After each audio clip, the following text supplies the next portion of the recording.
لیلی میدونم خیلی ناراحتی. منم دیشب تا صبح نخوابیدم، همش به فکر تو بودم. فردا پوری از اهواز میاد. عمو جون سرهنگ گفتن پوری تلگراف زده فردا با قطار میاد. خیلی میترسم. منم میترسم. دیشب بابا جون 1 ساعت با هم حرف میزد. اگه مجبورم کنن خودمو سر به نیست میکنم. نه لیلی نه.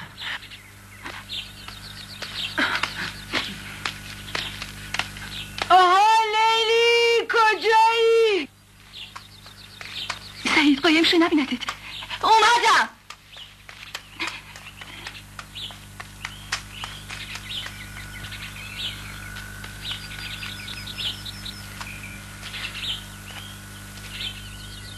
چه مرگت اعضا گرفتی؟ سلام. قصهش نخور، درستش کردم. زنده بادم قصدالله. چه کرکی زدی؟ رفتم پیش رئیس شعبه امور جنایی. مرد خوبی بود. قدیما چند دفعه خونه شوهر مرحوم السلطنه بابای همین قمر دیده بودمش. قضیه اختلاف خانوادگی رو حالیش کردم. قرار شد وقتی دایی جونت میره پیشش یه جوری حرف خودشو رفع و رجوع کنه. خودش به خانم السلطنه گفته بوده اون آدم ناشناسی که تلفن کرده صدای دورگه داشته، حالا که نمیتونه بزنه زیر حرف خودشو بگه صدای یارو زنونه بوده. مومنت حالا کی گفته بگه صداش زنونه بوده؟ کلی نشستیم با هم حرف زدیم تاراشو پیدا کردیم. عاقبت یادش افتاد که تو تلفن به خانم السلطنه گفته یه آدم ناشناس بهش تلفن کرده. دیگه نگفته که زن بوده یا مرد. حالا قراره به دایی جونت بگه خانومی با صدای دورگه بهش تلفن کرده. خانوم با صدای دورگه؟ کی میتونه باشه؟ دایی جون اصلا باورش نمیشه. اگه فرخ لقا خانم باشه چی؟ یادت رفته سر این که زن این دوست داری خره نشد چقدر با السلطنه دشمنه؟ زنی که سیاه‌پوش بددهن بدقدم با اون لهجه شلوول مردونش. زنده بادم حسرالله. خوب فکر کردینا. اگه شما نبودین بین آقا جون و دایی جون جنگی شروع میشد 100 مرتبه بدتر از جنگ اون دفعه. چی شده ناقلا؟ در گوش لیلی چی میگفتی ها؟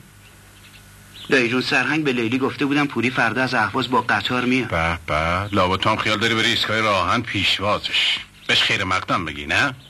اما اصلا شما هم که همش با من شوخی میکنی. تقصیر من چیه؟ هر دفعه که بین آقا جون و دایی جون جنگی در میگیره اول از همه منو لیلی رو از هم جدا میکنن. میخوای بدونی چرا؟ خب معلومه. و اینکه حقته. پسر من زبونم دیگه مو در آورد. 100 بار بهت گفتم با لیلی بلند شین یه سفری برین سان فرانسیسکو. نمیشه آخه. چجوری؟ برو نترس. خیال خودتو من همه راحت کن دیگه.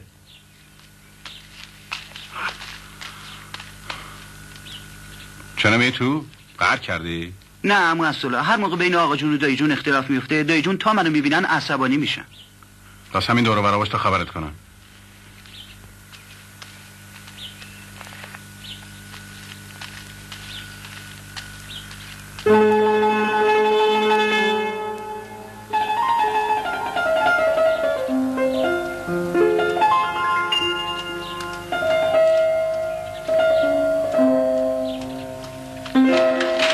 بفرمایین آقا.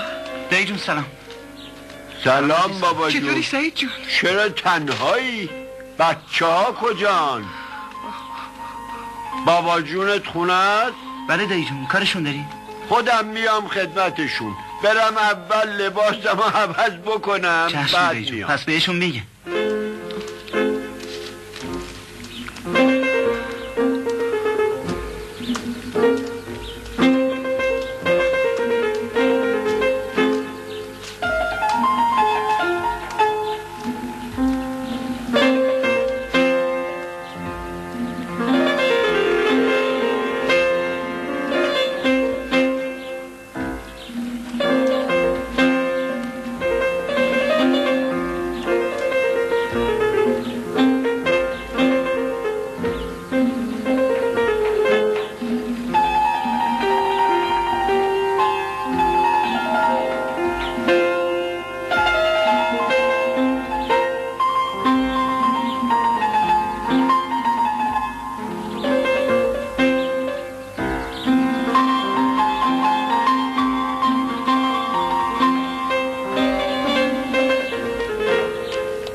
سلام علیکم آقا. خسته نباشی. قاسم یه لیوان از اون آب خوردم به من بده. چشم آقا.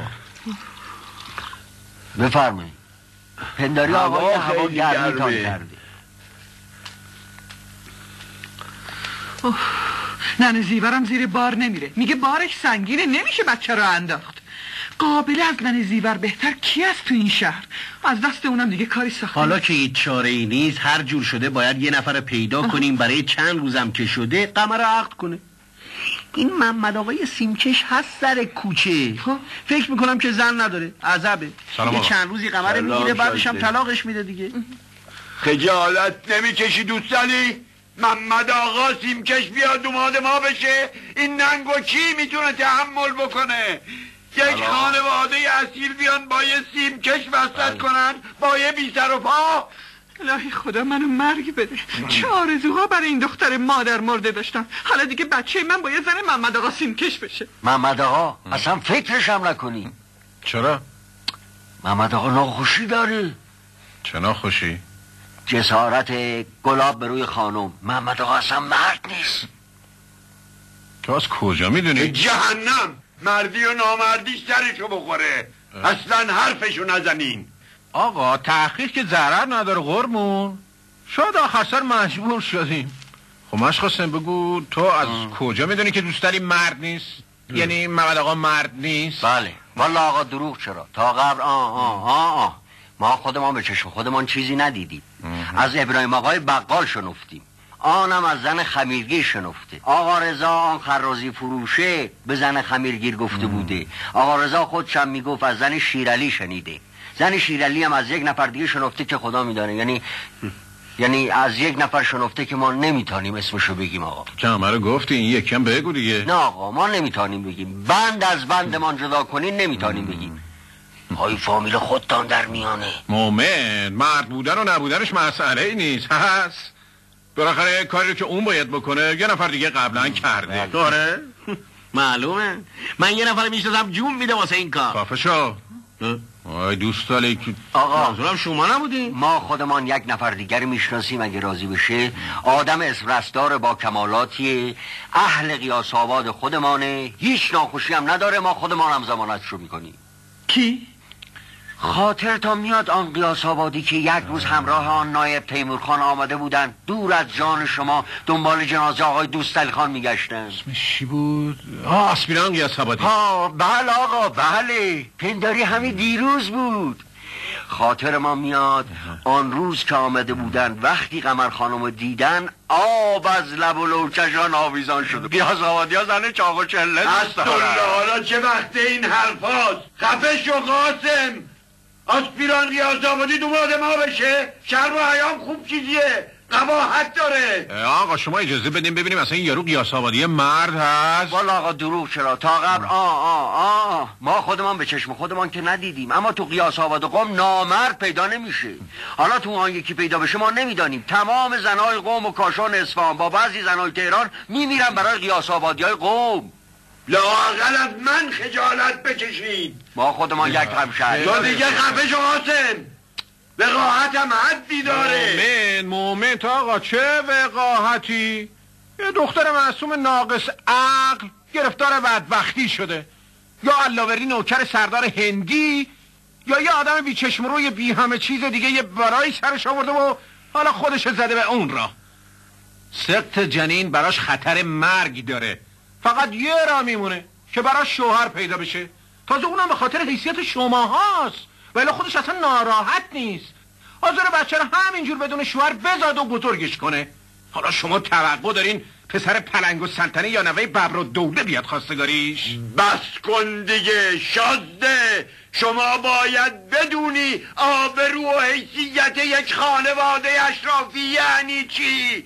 خیلی هم ممکنه ندونن، ولی تو باید بدونی. میدونم یعنی که دختر فلان و دوله و نوه فلان الممالک نوازن یک قیاس آبادی بشه. اگه شما با جورجش شما آشنایی دارین که حتما دارین، بگیم برم یه تلگراف بهش بزنم آین شمدون بفرسته.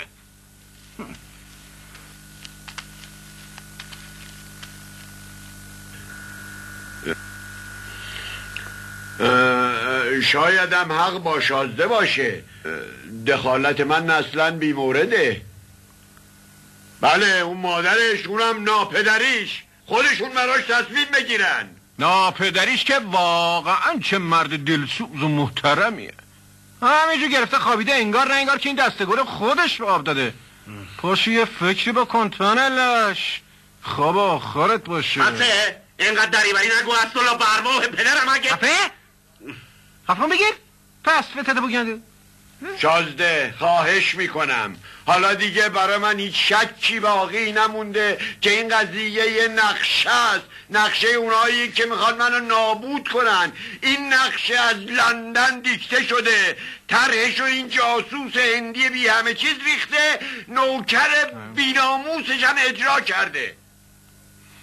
پس به نظر شما انگلیس ها با هر کی دشمن باشن یه گردن کلفت مأمور میکنن نوه عموشو بی‌سیرت کنه؟ مزخرف نگو، سفسطه نکن. حالا خیلی مونده تا تو از حیله های این گرگ پیر سر در بیاری. خوبه که تو وزارت خارجه کار میکنی.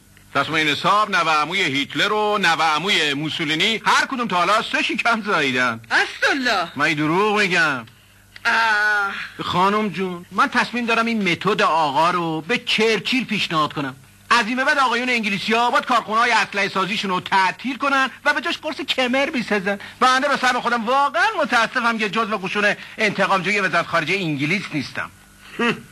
از کجا معلومه که نباشی؟ دیتر کفن کردم نیستم. اگه بودم به جای نخودچی کشمیش قرص کمر رو مینداختم بالا. صلوات بر پسین آقا. حالا از کجا معلومه همشهری ما قبول کنه؟ بابای تو هر کی چرا بیاد. خب داشتی راجع به قیاس آبادی میگفتی. والا آقا دروغ چرا؟ تا قبل درست همشهری ما خیلی حرصت قمر خانم میخوره، اما از ناموس پرستی تمام ولایت ایران یک طرف، ناموس پرستی مملکت قیاس آباد هم یک طرف. ما خودمان یک همشهری داشتیم. همشهریت بزنه به اون کمرت. با تو یه همشهری داشتی؟ بذار حرفشه بزنه. من نمیخوای از این گندی که بالا آوردی خلاص بشی. بگو مشخصه. چشم. بله آقا، ما یک همشهری داشتیم که 2 تا پسر زن داده بود. تازه یک روز شنید زنش پیش از عروسیشون تو حرم چادر از سرش افتاده بوده پایین، زنشو طلاق داد. تازه همه قیاس آبادی ها سرکوفته ایستادن که چرا سر زنشو نبریده. از آن روز به بعد اسمش به بی‌ناموسی در رفت. 3 روز بعدم از غصه بی‌ناموسی دق کرد و مرد. اینو گفتم که یک وقت خیال نکنین میتونین قمر خانوم به ریشین همشهری ما ببندین. حالا لازم نکرده حاملگی قمر رو براش بگین، چه لزومی داره؟ میخوایم بگین قیاس آبادی ها اینقدر خرن؟ ما یک همشهری دیگه داشتیم که میخواستم برن خواستگاری. مومنت مشقاسم، اگه کسی چیزی نگه این همشهری شما از کجا میفهمه؟ آخه والا آقا دروغ چرا؟ تا قبل جسارت نباشه ما مال تهران رو نمیدانیم، اما توی قیاس آباد زنها با دخترها یک توفیراتی دارن. مرسی مشقاسم از این اطلاعاتی که دادی متشکرم. اگه اشتباه نکنم منظورت اینه که زنای قیاس آباد سان فرانسیسکو رفته هستن، دخترشون سان فرانسیسکو نرفته. بارکالله. منظور منم همین بود. آقای آسپیران ممکنه اول نفهمه، ولی چون قیاس آبادیه یکمن شب عروسی میفهمه. اما با این ناموس پرستی که قیاس آبادی ها دارن خیال نمی کنم آقای آسپیران بره بالای پشت بود داد بزنه. فکر میکنم اگرم بفهمه حداکثر طلاقش میده. بله. مگه شما هم همینو نمیخواین؟ یه نفر بیاد قمر رو عقد کنه چند روز بعدم 20 تا طلاقش بده؟ این دور از شرافت بی‌وجدانی موضوع بچه رو با صراحت همون اول باید بهش گفت. باید یک سرشو بگیرید، یا داماد یا وجدان. رأی بگیریم. من به داماد رأی میدم و شما آقای دوستالی وجدان و دوله به وجدان رأی بدید. من در دفاع از عقیده خودم میگم که هیچ کار خلاف وجدانی انجام نمیگیره. آسپیران قیاس آبادی چند روزی مفت میخوره و میخوابه، داماد خانم از سلطنه میشه، خرجی هم که نمیکنه هیچ. یه سان فرانسیسکوی مجانی هم میره، مرد میخواد بره قیاس آباد. ایشالله که خدا از این چیزا نصیب من و شما بکنه.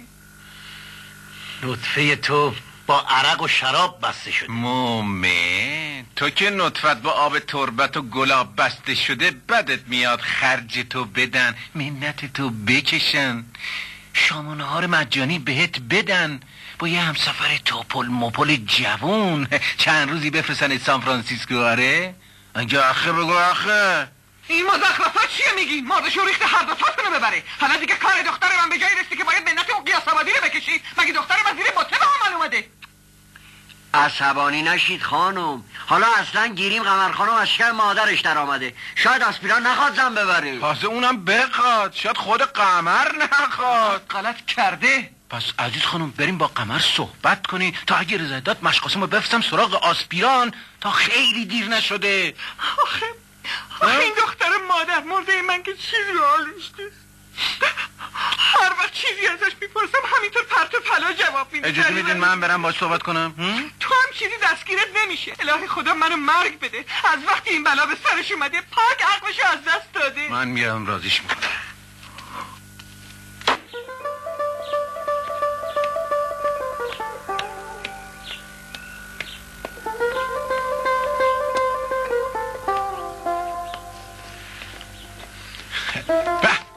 دو تا خانوم خوشگل. چی داری میبافی قمر جون؟ قمر داره واسه بچهش بلوز میبافه. مومنت چطور شد؟ نفهمیدم. برای بچهش؟ قمر دیشب خواب بچه‌شو دیده. میگه یه بلوز قرمز تنش بوده. مگه نه قمر؟ آره یه بلوز قرمز تنش بود.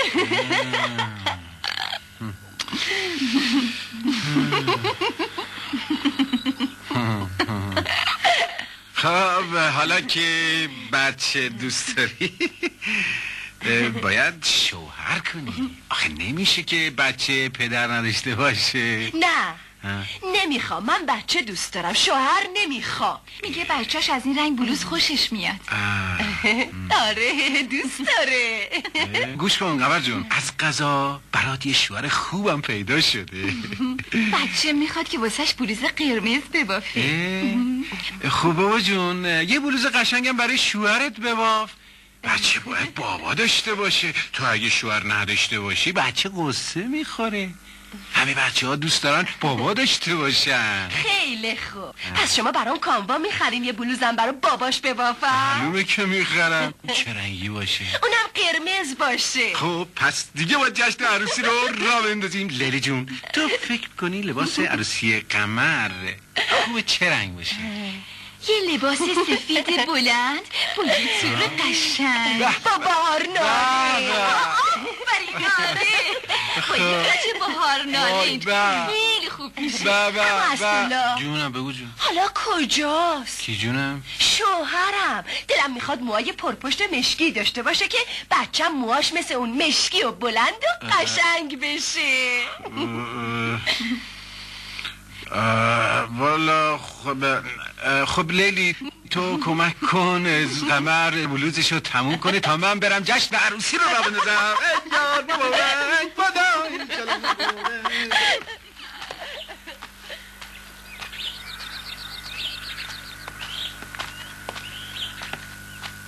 تفلک چه دختر خوبی. جور در نمیاد. این کارپنداری نمیخواد جور شه. چطور مگه؟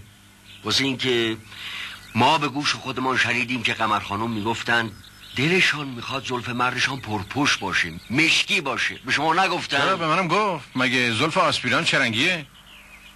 والا آقا دروغ چرا. تا قبل آن روزی که ما این همشهریمان رو دیدیم کلاشو تا اینجا کشیده بود پایین، اما یک دفعه که کلاشو برداشته بود ما ناغافلی سرش را دیدیم. وا ویلا. حالا بگو موهاش سیاه بود یا نه؟ والا آقا دروغ چرا. پنداری همه رنگی داشت. چند تارشان سفید بودن، چند تارشان حنایی بودن، بقیهش هم سیاه بودن. کلاشو که ورداشت مغز سرش از شمال تا جنوب، از مشرق تا مغرب کچل بود. وای خدا مرگم بده. بچم دق میکنه یه همچین کله‌ای رو تو بغل خودش ببینه. از ترس قش میکنه. خب خانم آسپیران قیاس آبادی رودو والنتینو که نیست. یه کلاگیس براش میخریم کلش معلونش. این را دیگه پنداری زیر بارش نره. قیاس آبادی ها خیلی ناموس پرستن. چی میگی؟ مومن قیاس آبادی ها مگه ناموسشون رو مغز سرشونه؟ والا آقا دروغ چرا. مومن تا قبر زلف و کاکولش با من. تو کی میتونی همشری تو پیدا کنی باش حرف بزنی؟ ها؟ بگو کی؟ هر وقت شما بفرمایید. من میترسم این مشقاسه مرتکر فراریش بده. باید یه راهی پیدا کرد. میگم چطوره به رئیس تامینات تلفن بکنیم بگیم یه بهانه‌ای بتراشه که آسپیران به عنوان مأمور بفرسته اینجا. چطوره ها؟ شما مگه دیوانه شدین؟ میفهمین دارین چی کار میکنین؟ تلفن کنین به رئیس اداره تأمینات که آقای قیاس آبادی رو پیدا کنه بفرسته اینجا با نوه عموی آقا عروسی بکنه. واقعا که فکر هر دوتون خوب کار میکنه. اسدالله صبح تا حالا چند تا بطری عرق خوردی؟ من مست نیستم. بالاخره آسپیران باید بیاد اینجا. تلفنی که نمیشه ازش خواسته کاری کرد. عزیز خانم پیشنهاد خوبی کردم، بهش تلفن بزنین بیاد اینجا. یه چیزی مثلا یه ساعت گم شده. شما نمیخوای رسما شکایت کنین، فقط میخواین یه مأموری بیاد اینجا بی سر صدا از کلفت نوکرتون تحقیق بکنه، بعدش هم بگین اگه ممکن آسپیران رو بفرسته. اینجور کارا دوستانه زودتر را میفته. وقتی آسپیران اومد اینجا بگین ساعت پیدا شده، بعد ریشو بچسبین و زنش بدین. بود عزیز خانم وقتو تلف نکن، با تلفن بزن. فکر خوبیه، خدا کنه رئیس تامینات باشه. بله. فرض کنیم که رئیس تامینات قبول کنه، اومدیم و یه نفر دیگر رو فرستاد. خب چه بهتر. خیال نمی‌کنم تو تمام اداره تامینات بیریختر از آسپیران مأموری باشه. نه حالا کجا داری میری؟ از کجا داری؟ آقا زود برمیگردم، بالاخره غیر از زن شوهر دادن کار دیگه هم دارم. هر کسو فرستادن نگرش دارین تا من برگردم قمر رو ببندم به ریشش. از این برو.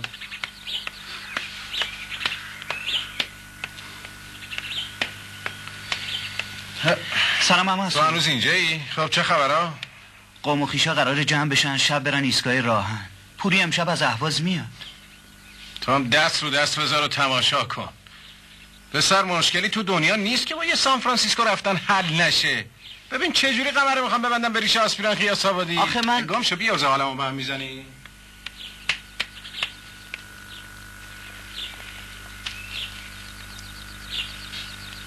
درست شد.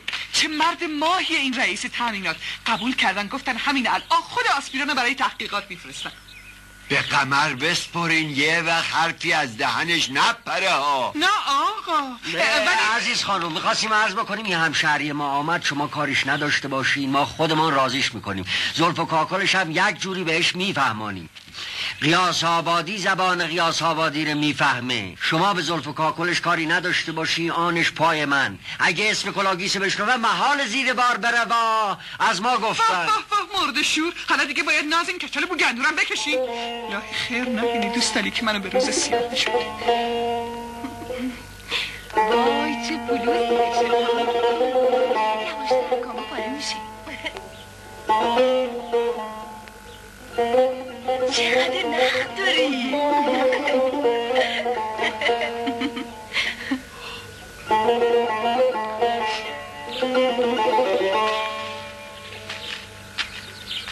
مشقاسم حالا چرا آسپیران راضی نمیشه کلاگیس سرش بذاره؟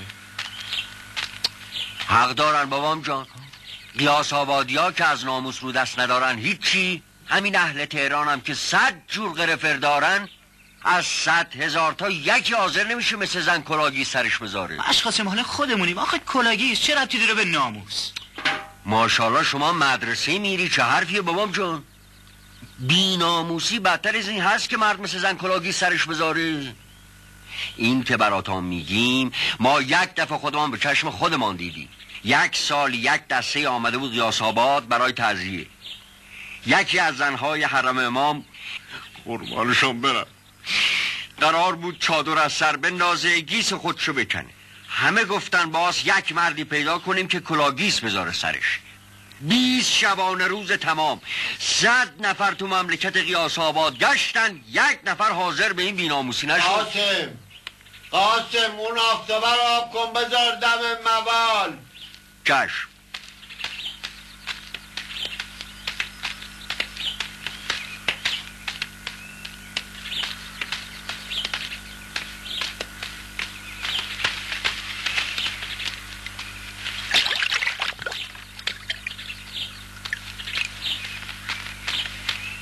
بفرمایین آقا. حالا خیال میکنی آسپیران رضایت میده؟ والا بابام جان دروغ چرا؟ تا قبل این قیاس آبادی حالا چند ساله که تو ولایت تهران ماندگار شده. حالا خلقش عوض شده باشه از این بی‌ناموسی‌ها بکنه ما خبر نداریم. پنداری همین همشهری ما باشه. قیاس آبادی میدانه قیاس آبادی چجور در میزنه. آمدیم بابام جان آمدیم.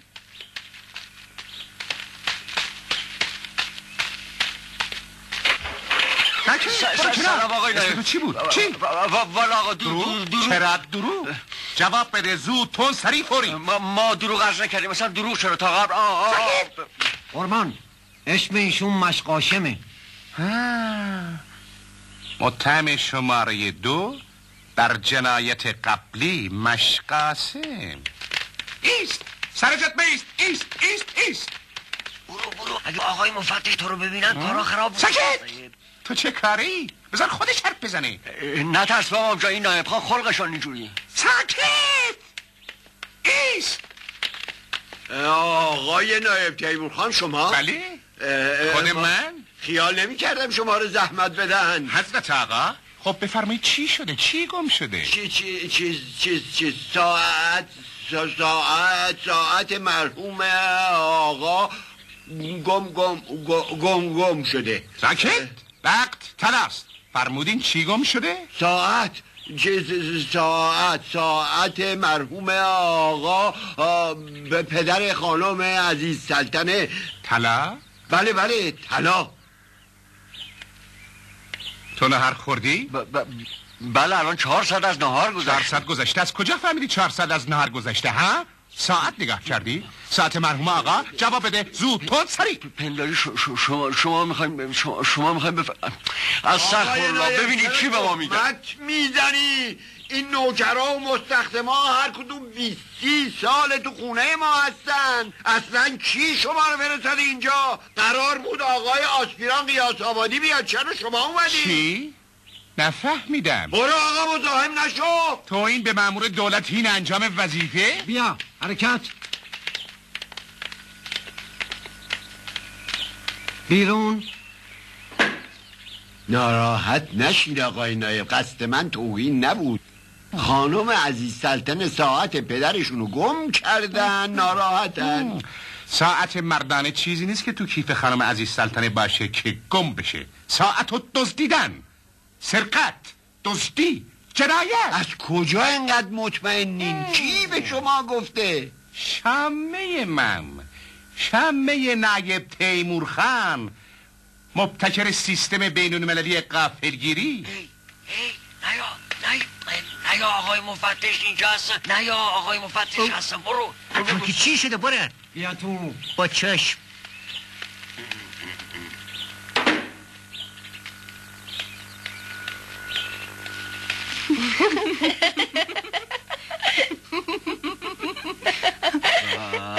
برین از اینجا زشته.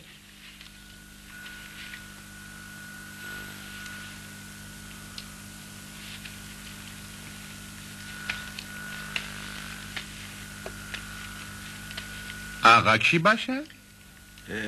نوکر داداش سکت.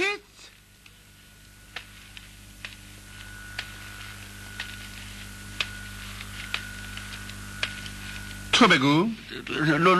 نوکر اخوی آقا هست. سکت. چشم. جناب آقا بنده آمدم خبر بدم که آقای سرهنگ گفتن اگه تشریف میارین ایستگاه راهن پیشواز آقا پوری غروب درش کرد. سکت. بله اسپیران قیاس آبادی. بله قربان. اقرار کن. زود تون فوری سریع. جواب. اگه اقرار کنی در مجازات تخفیف داده اگه میشه. اقرار نکنی خودم تناب داره میندازم به اقرار کن. ساعتو کجا گذاشتی؟ با مرتضی علی من ندزدیدم، پیداش کردم. راستش میگم با والله ندزدیدم، پیداش کردم. سیستم غافلگیری بین‌المللی نایب تیمور خان در دنیا نظیر نداره. اسپیران قیاس آبادی. بله قربان. مجسمه بلاحت. دستبند. تو رو خدا منو حبس نکنید. با مرتضی علی من ندزدیدم، قسم میخورم پیداش از کجا پیداش کردی؟ زود تون سریع فوری. تو کوچه افتاده بود منم پیداش کردم. کجا؟ تو کوچه بو خدا. هی بابا هی. چی گفتی؟ ای بابام هی، این ساعت سردار هندی است که پنداری تو کوچه عجیبش افتاده بود، تهمت زده بود به واکسیه. حکمن همون وقت با واکسیه دست به یخی شده عجیبش هندی واکسی. ببینم موضوع چیه؟ شما که ماشاءالله نمیذاری ما حرف ما رو بزنیم. بزن زود تند سری. پنداری ما یادم رفت. شما چی پرسیدی؟ گفتی هندی دعوا واکسی. موضوع چیه؟ هندی دعوا واکسی. بابام هی ما گیج شدیم، یاد ما رفت. نه ترس قاسم، راستش آقای نایب این قاسم. ساکت!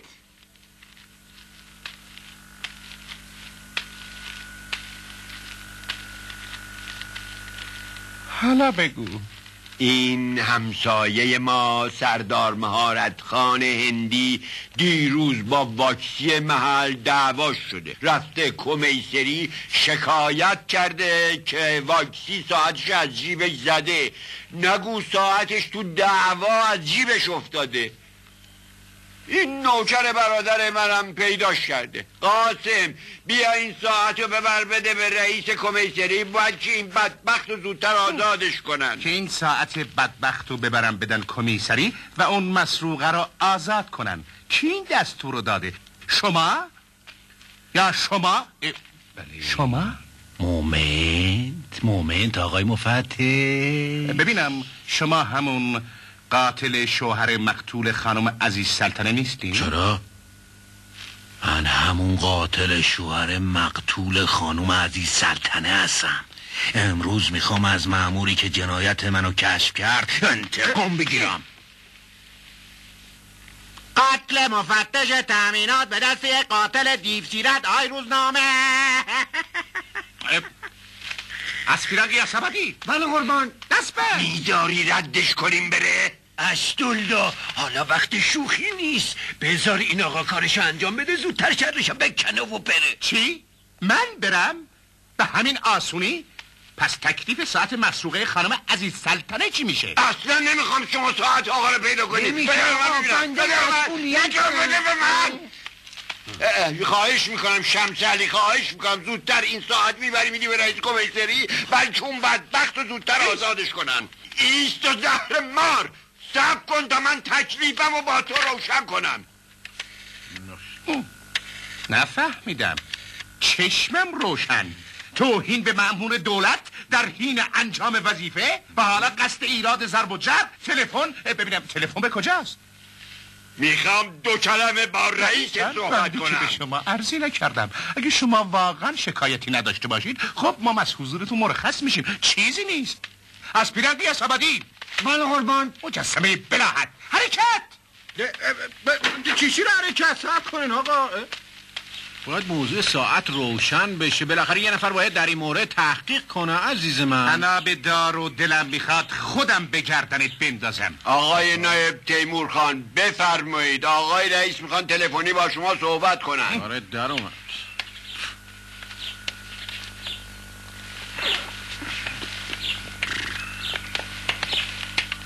حالتان خوبه همشهری؟ سلامتین انشالله. دیگه به ما سر نزدین؟ مگه تو این ولایت تهران همه چند تا قیاس‌آبادی هست؟ یاش میگیم والله. اسپیران قیاس‌آبادی. بله قربان. تا همینجا میمونی و تحقیقاتو برای پیدا کردن ساعت خانم ادامه میدی؟ بله قربان. ساکت. فعلا آقای رئیس منو احضار کردن، متهم آزادی. نه بابا. تو چرا ساکتی؟ عجب آدمی بی‌ربطیه این نایبا. ساکت. تحقیقات شروع میکنیم. مومنت آقای آسپیران، حالا عجله نفرمایین. اول یه چایی میل کنین، سر فرصت میگردیم پیداش میکنیم. من مطمئنم خانم ساعتی یه جایی گذاشته یادش نیست. بله راست میگم. تصادفاً کسی اونو دزدیده باشه با هوش و فهم فوق‌العاده شما فوراً پیدا میشه. اصلا قیافه آقا نشان میده که چه آدم با کمالاتی. یار دارین همشهری. والا آقا شرط می‌بندم که تو تمام مسائل جنایی هوش آسپیران باعث کشف واقعیت میشه. منتها همیشه به اسم اون نایب تیمورخان الدنگ تمام میشه. شما از نظر فهم و هوش یه سر گردن از نایب بالاتری. نظر جدی میگم. البته خب فرق میکنه آدمی که پارتی داره با آدمی که پارتی نداره. شما اگه واقعا بخواین ما 100 تا دوست آشنای وکیل وزیر داریم. قربون محبت شما. خجالت با این هوش و فهم و کمالی که شما دارین حیف ترقی نکنید. من خیال میکردم شما از وقت حالا رئیس اداره شدید. نشدید. خب زن و بچه شما که گناهی ندارن چوب مناعت تب شما رو بخورن. بله آقای آسپیران؟ بنده متأهل نیستم، یعنی بودم، مدتی جدا شدیم. یه بنده‌زاده دارم که البته پیش مادرشه، ولی خرجشو بنده میده. مشخصه. من قرار نبود از آقای آسپیران پذیرایی بکنی. بفرما همشهری، بفرما بریم زیر زمین خونه هست چایی بخوریم. شاعت خانوم چی میگه؟ نه فرصت زیاده. حالا بفرما بریم زیر زمین یه چایی بخوریم گلوت هم تازه بشه. بفرمایید دیگه. بفرمایید. سلام جانم. بفرمایید تعارف نکنی همشهری. بفرمایید تمنا میکنم.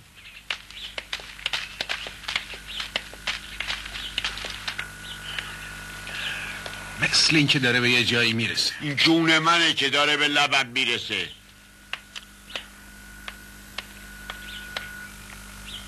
برو به داداش بگو من حالم خوش نیست، نمیتونم بیام ایستگاه راهن.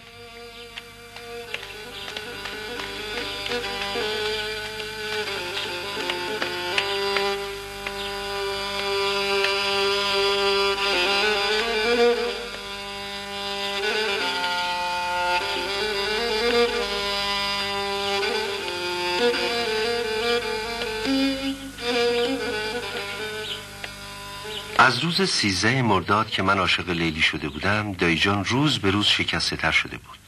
او هم از داخل و هم از بیرون خونه هدف ضربه های پی در پی و نامرئی آقا جان بود. تمام خانواده بی توجه به وضعیت روحی او به فکر پیدا کردن یک شوهر چند روزه برای قمر بودند تا روی خطای آقای دوستعلی خان سرپوش بذارن. گرفتاری‌ها تمومی نداشت و هر روز و هر ساعت مانع تازه‌ای سر راه عشق من و لیلی به وجود می اومد. به به چشم ما روشن. هوشنگ خان اگه بدونید ما چقدر راحت بودیم. خدا رو شکر که رفع سوء تفاهم شد. خدا شما رو از بزرگی کم نکنه. ما اومدیم اینجا کاسبی، این هندی بی پدر مادر به ما تهمت دزدی زد. بیدینیمون یک شب ما رو تو زندون. ناراحت نباشین، خدا خودش سزای کارای اینجور آدما رو میده. من خودم حسابش میرسم آقا، بذارید موقعش برسه. میدونم چه بلایی سرش بیارم. همینجور که نشستم کفش مردم واک میذارم چشمم به در خونشه. منو اینجوری نبینید آقای شمسلی، بذارید سرسا بخوابه. میدونم چه جوری جوابش بدم. اگه گذاشتم قصر در بره، اگه گذاشتم ولی حالا زوده، باید موقعش برسه. موقعش برسه. موقعش برسه. هوشنگ خان شما اعتنا به اینا نکنین. شما مأموریت دیگه ای دارین، کار خودتون رو انجام بدین. اگه ما پس یه هندی برناییم کلامون پس معرکه است. اون ناکسای دیگه درسته قورتمون میدن. بله اون ناکسای دیگه اونا مهمند.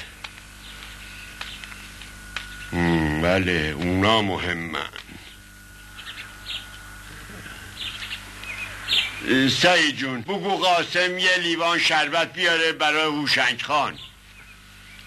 دایی جون مشقاسم تو زیر زمینه. جان مادر تو شوخی نمی کنی. بگو تو بمیری. تو بمیری؟ ما تو جنگ لرستان گلوله خوردیم. 6-7 ماه تو مریض خونه بودیم. واشه همین بود که زنمون طلاق گرفت دیگه. یعنی پاک رفتی؟ انگار نه انگار. اینقدر هم نمانده. هیچ. خانه از پای بش ویرانه. آخه بابام جان یه دوا درمانی، یه چیزی. چه دوا درمونی؟ آخه باید یه چیزی باشه که ما دوا درمونش کنیم یا نه؟ هی بابام هی، شانس ما این گلوله بیناموس چه جایی باید بخوره. بر شانس بد نه. ما رو باش که چه نقل و حکایت ها از مردانگی قیاس آبادی ها و سین تهرانی ها میگفت. ها همشهری شما اینجا باش، یه بس بزن، چاییت هم بخور، ما یه سری به مطبخ بزنیم. دربسی نکنیم، بخوریم آقا جان، بخور صفا کنیم، بخور دیگه. میخورم.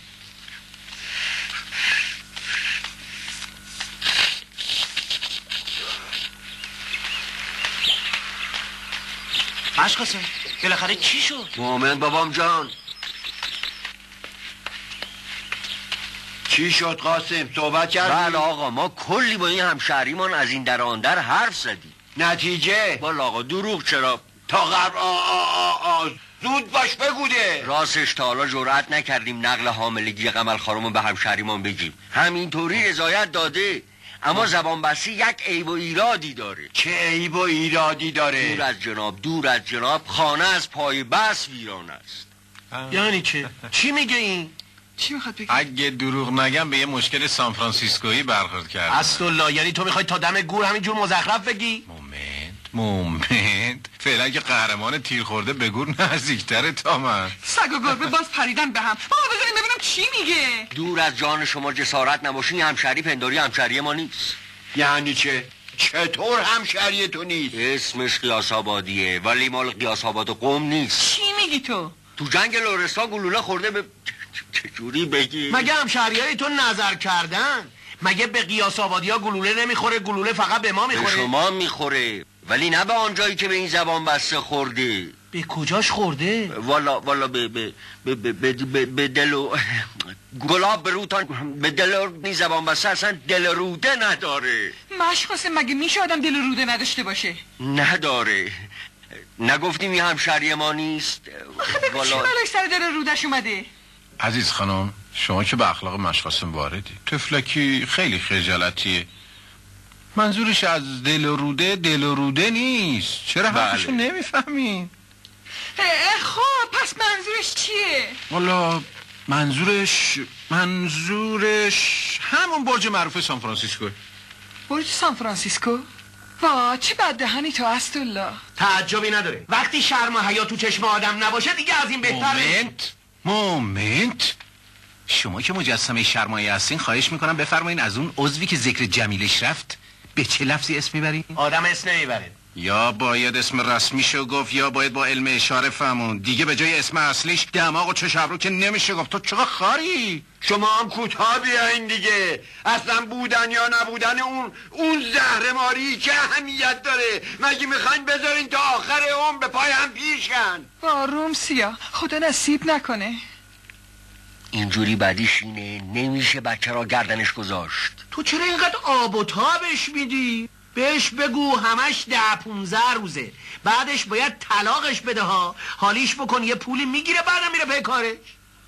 تو انگار طلبکاری از مردم آبرو دارن. به خودت نگاه کردی؟ انگار مردم نوکر باباشن. مشقاسم باید رک و راست حقیقت رو بهش بگی.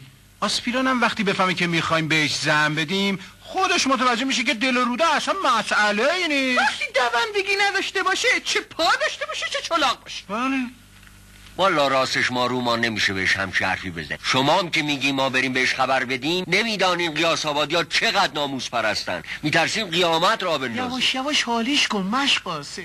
از غذا بهتره یک دفعه حالیش بکنیم. بهتره 2 نفر با ما بیان دست پاشو بگیرن. ممکنه خون را بندازه. با من که نمیتونم بیام و الا همراهت میومدم. من بیام؟ نه خانم ما خجالت میکشیم جلوی شما حرف ناموسی بزنیم. پس میمونیم من و تو و آقا. اسدالله خجالت هم خوب چیزیه. مشقاسم بیا من و تو با هم بریم. نه شما تنهایی زورتان نمیرسه آقا. من و تو سعید میریم. بیا برم اسدالله. بالا غیرتن یه وقت نگی قمر ثروت شخصی داره ها، توقعش میره بالا. نترس مفخور دوله نترس. ارث بابای مرحوم قمر لقمه دهن تو. بخواب قهرمان بخواب که حالت خرابه. بیا سعید بیا. کجا؟ تو که همه چیز شنفتی به ما میزنی. بیا شما دوتا گوشتان به من و الا خون را میفته. وقتی ما سلفه کردیم شما بفهمیم میخوایم اصل کاری را بهش بگیم. صرف کتفاشو نگه داریم. پا همشو نگفتیم ولش نکنیم والا ما این که زوری نداره. شما بچه ای بابام جان. خون را انداختن به جسه نیست. این قیاس آبادیه. ما یک همشهری. خیلی خب بقیه‌شو باید تعریف کنم. بریم.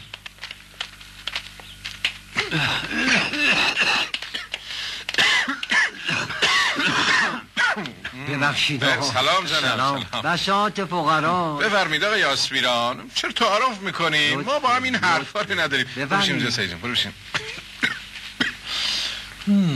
خب آقای آسپیران، حالتون که خوبه انشاءالله؟ به لطف شما بد نیست. خانم والده چطورن؟ داغون قربان. راستی از اداره چه خبر؟ مثل اینکه سرتون خیلی شلوغه. بله قربان، همینطور مأموریت پشت مأموریتی که بنده رو بله اونم چه مأموریت‌های مشکلی. میبخشید قربان. مشغول باشین آقای آسپیران. به به چه بویی داره. بله سناتوریه. بدم خدمتتون. نه ممنون. شما علش نیستین؟ گاهی تفریحی. ممنون، شما راحت باشین. بنده خیلی خوشبختم که خدمت یکی از مأمورین برجسته اداره تأمینات هستم. راستی مبارکه آقای آسپیران. قمر خانم ما شما رو دیده و پسندیده. پدر مادرش هم راضی هستن. شما هم که ماشاءالله هنوز جوونی نباید بی سر و سامون بمونین. ما کوچیک شما هستیم، اما یه چیزی بود که به مشقاسم گفتیم. یعنی یه رازی بود که به مشقاسم گفتیم. مومنت آقای آسپیران، اون که موضوع مهمی نیست. تو جنگ 1000 جور بلا سر آدم میاد. از این گرفتاری‌ها خیلی داشتن و معالجه شدن با این وسایل امروزه، با این پیشرفتی که علم طب کرده. ما معالجه بشو نیستی. بله پنداری چیزی ازشون نمانده. بعد شانسیه دیگه. اگه اینجوری قبول دارین ما حرفی نداریم، اما فردا مادرش، قوم خیشا، خود خانوم نگن تا به ما نگفته بودی؟ پدر مادرش باید قبول کنن، چاره ای ندارن. این قمر شما رو میخواد. دختر راضی، پدر مادر راضی، حالا شما داری ناز میکنی؟ اما ما میخوام یه چیزی شهر در بیاریم. چیه همشهری؟ یعنی میگی ما شهر در نیاریم؟ از چی؟ ما میخوان بدونیم چرا میخوان دختر بدن به ما. تو مملکت تهرون از ما مقبولتر آدم پیدا نمیشه؟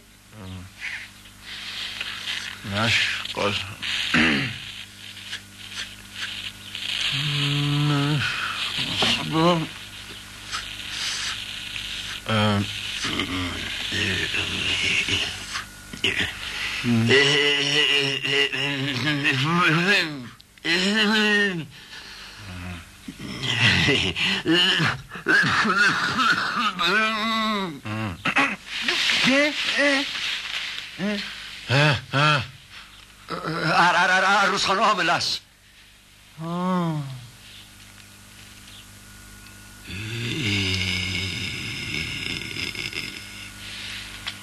پس میوه کرموه و الا نصیب ما نمیشد. به زنده باد، خوب فهمیدی. ما از همون اولش چیزایی دستگیرمون شده بود. غیرت تنلش. بارکالله آقای آسپیران، آفرین به این هوش و ذکاوت. خوب فهمیدین. این دختر بیچاره گویا یه دفعه همون مردونه رفته، از بدشانسی توی همون حامله شده. بله همون مردونه خیلی بدچیزی. بله خوبه که خودتون واردی. خاک پسر بی غیرتت کنه همشهری. بله هیچی، پنداری اینجوری شده. بی غیرت. چی گفتی همشهری؟ منظور من اینجوری حامله شده. بله مهم نیست. حالا ما باید این خانوم عقد کنیم بعد چند وقت طلاقش بدیم؟ بله شاید 10-15 روز بعدش. 10-15 روز که شدنی نیست. چرا؟ همه مردم میفهمن ما آبرو داریم. دست کم 3 ماه تا بعد یه بهانه براش بتراشیم. خب باشه، چه فرقی میکنه؟ غرض اینه که این وصلت به مبارکی به میمنت سر بگیره. آقای آسپیران که بله رو گفتن. قمر خانم هم که عاشق بیقراره ایشونه، پس فعلا اشکالی نیست. 3 ماه بعدم طلاق میدن. بله. اما آقا باید خدمتتون عرض کنم که چجوری بگم والا. نه بگو. جنگ دیگه 2 ماه حقوقا عقب افتاده. حالا تا کی خدا میدونه. اگه پول پله تو دست بالم بود به شما نمیگفتم. بله گرانی هم 2000 تومن خرج مخارج داره. برو بیا، مخارج شوخی بردار نیست. خب بله شما حرف درستی میزنین. دارین یه کار خیلی میکنین دیگه. مخارجشو که نباید بدین. همه مخارج به عهده مادر دختره. چون این وسط اگه عیب و ایرادی هم هست از طرف قمره. شما کارتون که تموم شد به اتفاق مشقاسم تشریف برید بالا، ترتیب مخارج با من باشه. ما کوچیک شماییم آقا. زنده باشی آسپیران. یالا باش بریم سید، باش بریم. به سلامت. مبارک. ما هم آمدیم آقا. چه دندون گردی هم داره بی انصاف. 2000 تومن میخواد. والا میارزه عزیز خانم، از این ارزونتر محال پیدا کنین. دوره جنگه، ممکنه قحطی بشه. اقلل میخواستی چونه بزنی. چی چونه بزنم؟ والا خوبه ساخت. مسخره بازی در نیار. خب همشهری اگه رفع خماریتان شد بفرما بریم بالا.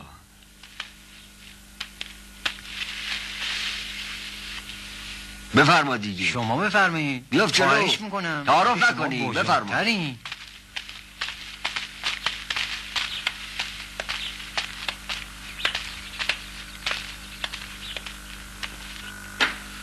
مرد شور برده شرط و شروط هم میکنه. بذار کار این دختره بگذره، نشونش میدم دنیا دست کیه. مرد شون کلهی کچلشو بده. خیلی خوب دیگه. بالا غیرتن عزیز خانم دارن میان. بفرمایین جلو. اختیار داریم شما. سلام آقای آسپیران. سلام علیکم. خوش آمدین. ایشون پدر قمر هستن. یه اتفاقی براشون افتاده. بفرمایید تو آقا جون، بفرمایید تو. برن بشین. بفرمایید خواهش می‌کنم. آقا خدای نکرده پشت بوم افتادن. نه مصلحتیه. آقای آسپیران، امیدوارم متوجه شده باشید که با یک خانواده اشرافی محترم وصلت میکنید. بله. نباید سر و وضع و رفتارتون طوری باشه که خدای نکرده لطمه به آبروی اونا بزنه. ما کوچیک شماییم، هر جوری شما بفرمایید ما رفتار میکنیم. متشکرم. عزیز خانم، راجب خونه چه فکر کردین؟ وا، مگه من میتونم بچم از خودم جدا کنم؟ آقای قیاس‌آبادی باید بیان منزل ما. اتاق بالا خالیه، واسه شون مرتب میکنم. والا خانم، ما یه مادر پیری داریم که نمیتونیم تنهاش بذاریم. خب خانواده‌ام پیرین. از رو چرا حرف مزخرف میزنی؟ تو خونه ما چطوری؟ مومن چاره ای نیست دوستاری عزیز. آقای قیاس‌آبادی که نمیتونن مادر پیر و علیلشون رو تنها بذارن. میتونه آقای قیاس‌آبادی؟ نه آقا نمیتونن. تو این دنیا ماییم و یه مادر پیر از کار افتاده با یه خواهر بیوه‌ژن. جدی؟ بله. خواهرم دارین؟ بله.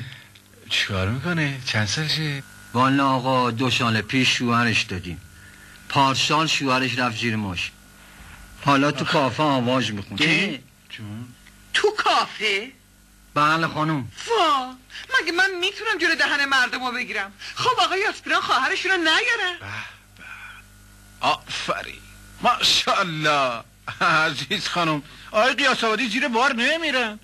یک زن جوون بیوه رو که نمیتونن تو این شهر تهران به امید خدا ول کنن. بله. باز شروع خدا ذلیلت کنه دوست داری دیگه کیروش میشه تو چشم قوم و خویشا نگاه کنه. عبدالله میتونی جلو این دهن صاحب مردتو بگیری یا نه؟ مومنت منظورت اینه که آقای آسپیران خار مادرشو تو این شهر درندش ول کنه و مثل دوما سرخونه بیت میشه شما؟ آخه مگه غیرت آقای آسپیران اجازه میده؟ من کشکه نمیتونن هرگز. میتونین آقای آسپیران چه بهتر؟ اصلا به من چه ربطی داره؟ نه خیر آقا، انگار ما خوششون نیومده. ما نمیتونیم مطابق فرمایش آقا خواهر و مادرمون رو ول کنیم به امون خدا. ما مرخص میشیم. کجا همشهری؟ بیشینین. حرفان آقا که حساب نیست، شما با خانم حرف بزنین. چاره چیه؟ مجبورم قبول کنم. من به خاطر این بچه مادر مرده هر کاری حاضرم بکنم. چه بساطیه ها. عزیز هیچ میفهمی چی داری میگی؟ آسپیران و مادر پیر و خواهر آواز خونش بیان تو خونه ما؟ نه خیر آقا، من با اجازه شما مرخص میشم. همشهری بالا غیرتن. روی تو رو که دیگه زمین نمیندازه مشقاسم. بیشین جونم، بیشین آقای قیاس، بیشین. چرا؟ آقا من نمیتونم ببینم از مادر و خواهرم بد بگن. دوست داری اگه صدا تو نبری مجبوریم دوباره تحقیق کنیم ببینیم پدر واقعی بچه کیه. اصلا به من چه؟ اون مادرشه. هر طور که خودتون صلاح میدونی به من چه مربوطه؟ هر غلط خودتون دلتون میخواد بکنی. والا من نمیدونم چه خاکی به سرم کنم. هرچی تو بگی اصلا. میگم قرار بذاریم شب جمعه عقد کنیم. چطور آقای آسپیران؟ والا پیش ما قیاس‌آبادی ها احترام مادر از نون شب واجب تره. ما باید اول به والده بگیم که یه دختری پسندیدیم، اون بیاد خواستگاری. بله خوبه، حتما لازمه. نمیشه همین امشب بیان؟ خانم همشیره هم بیارینا، ما از حالا دیگه قوم و خویشیم هم. چشم آقا، پس تا دیر نشده ما بریم. بله بله. اتفاقا امشب همشیره تو کافه برنامه نداره. چه عالی، چه عالی. داری جور میشه با. اما آقا اون موضوعی که راجع به جنگ لرستان گفتم باید بین خودمون بمونه. حتما. این قضیه ما رو تو دنیا هیچ کس نمیدونه. اگه یه وقتی روزگاری یه جایی بروز کنه، هم آبروی دختر شما میره هم آبروی ما. قربون شما. مرمت شما.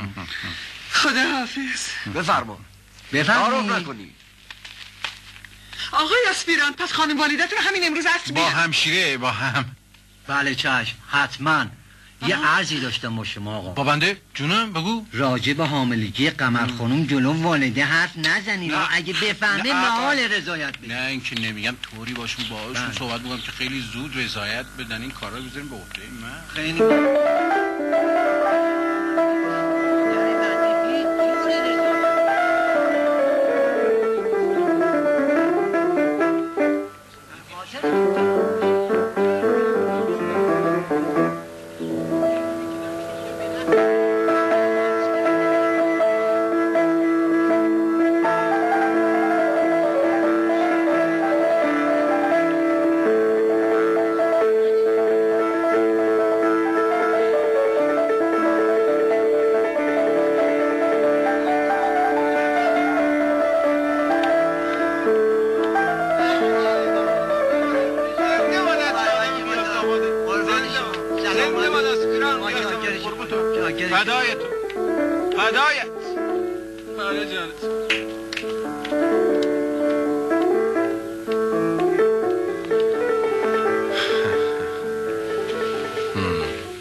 موضوع کلاگیس هم حل شد.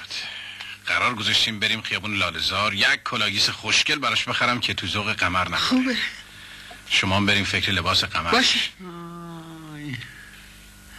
ای وای سرم.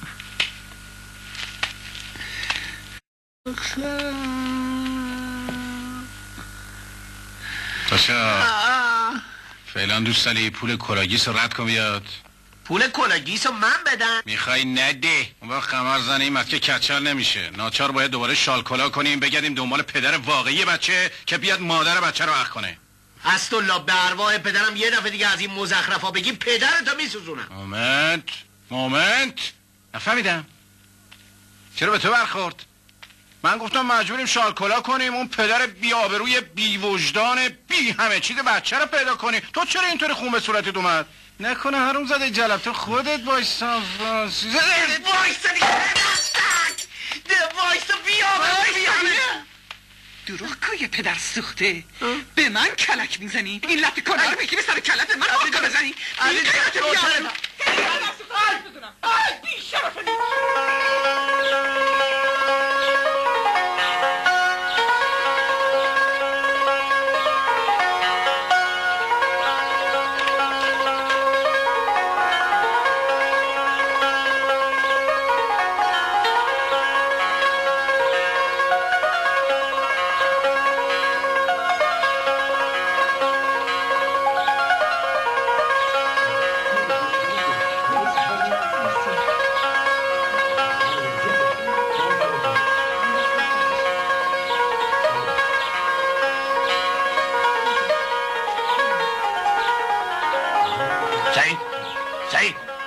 بله آقا جون.